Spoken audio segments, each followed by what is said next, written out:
Hey guys, my name is aijalonwallace and I make videos about entrepreneurship, travel, and recruitment. And today we're going to be talking about how to ace your final interview. So if you made it to this stage, you have impressed your hiring managers, you have impressed the culture and the company, and they're pretty much ready to move forward.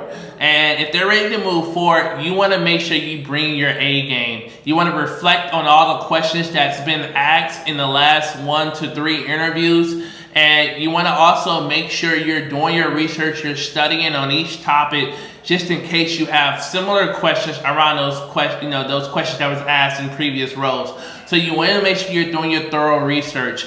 Every time you're made aware of there are going to be additional people inside of the interview for your next interview, you can always do your research on LinkedIn. You can look people up, you can look at their background, just to see if you have anything in common, because it makes the conversation more smoother.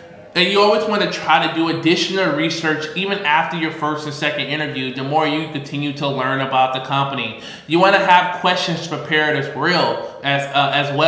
Really show your interest in the organization as much as possible. I always advise people as well to bring a thank you card to the hiring manager, or thank the team, just thank them for the opportunity. Really show them that you want the opportunity. But, of course, leave on a good note, on a positive note, and try to make yourself stand out as much as possible. It is very important. Depending on the final interview as well, you want to make sure you're doing an interview prep with your recruiter or, potentially HR, if they are most likely a recruiter or by yourself. If you're using a recruiter, you want to make sure you do like a 20-30 minute interview prep and work on your answers. Work on prepping for your interviews. It is important. It is the people who prepare that always does a better job. It is, it's very important. If you are at the final interview stage, if you went through 3 or 4 rounds, even if you haven't done it in your early stages, I would try to present a 30, 60-day, 90-day business plan to make yourself stand out. Yeah, that would leave them with a food for thought. That would really, make you stand out from so many candidates, because candidates do not do it today in today's interviews. This is a different generation, and a lot of people don't even know about it still, believe it or not. But if you've had 3, 4, or 5 interviews and you made it to the last round, this tells me that you know a lot more about the organization, and you should be able to roughly draft up a 30, 60-day, 90-day plan. Usually a 30 is centered around training and research. 60 is where you start taking initiative and action. And then a 90 is when you start getting results, depending on what you're doing. So you want to center around that, but go over and beyond and really show, this organization that you want the job. Because even if it doesn't work out, you're gonna, they're gonna remember you. And things always happen. Usually the people that they hire sometimes end up taking another offer, or they end up quitting, or anything can happen, and you can get a phone call to come back, or offer for that potential opportunity, most importantly. But it's always good to show that you want the job. Make sure you are dressed to impress, and you're matching the company culture of the dress attire as well. Some organizations wear suits, some are business cash,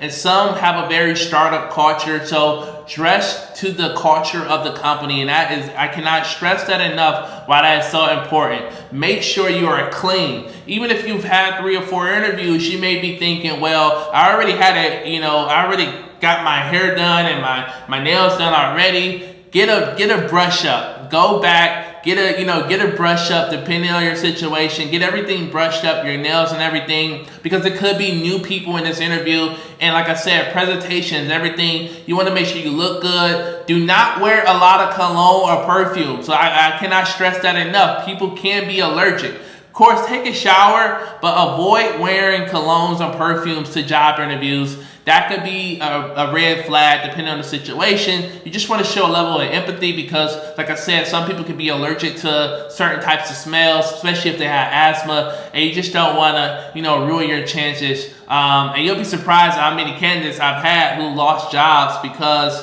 they came in a, room with a lot of perfume, even after telling them not to wear it. So, that is something else to think about as well.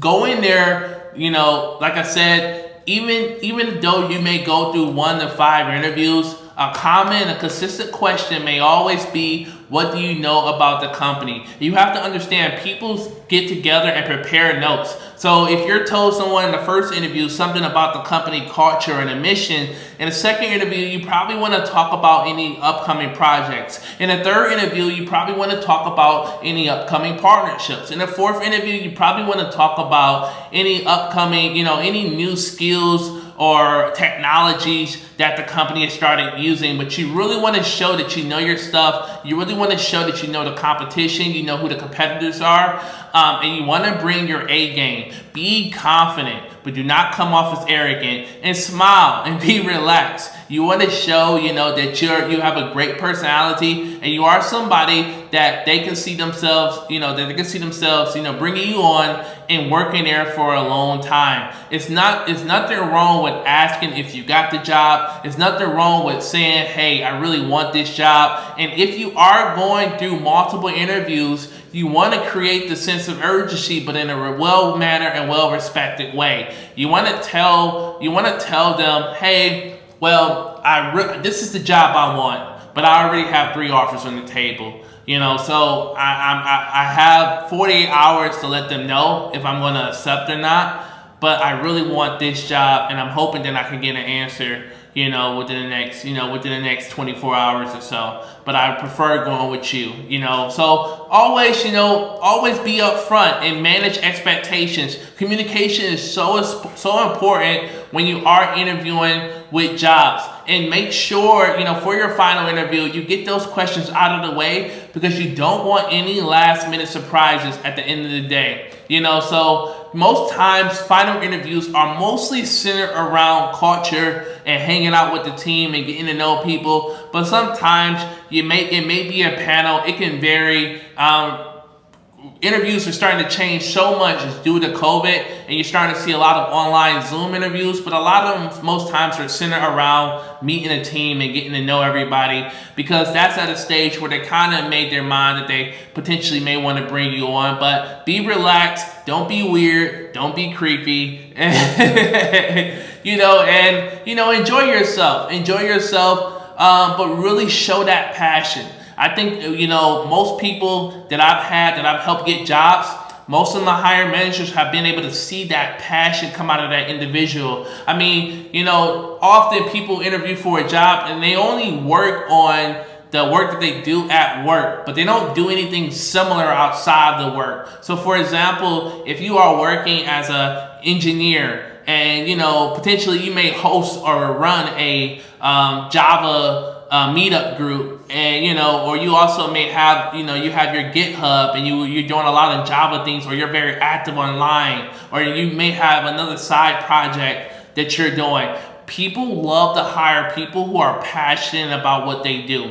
And if you're able to show that you have similar passions, you're going to stand out compared to so many other candidates and so many people at the end of the day, so it's really gonna, and you got to understand that it's a competition at the end of the day. And I think a lot of people forget that. And it doesn't matter about the degree, if you went to Harvard or Yale, it doesn't matter. What matters is you making sure you're standing out, you're preparing yourself, and you're bringing your A game. And like I said, it doesn't, if you're bringing your A game, it's going to be hard for a lot of people to catch up with you, especially if you already made or left a good impression every time you left that interview. But like I said, you always want to make sure you're following up. You always want to be consistent. You want to be well-mannered. Make sure as well for your interviews that you're showing up early. I usually try to get to an interview, me personally, an hour early, but I don't go inside or go to the lobby at least 10 minutes early.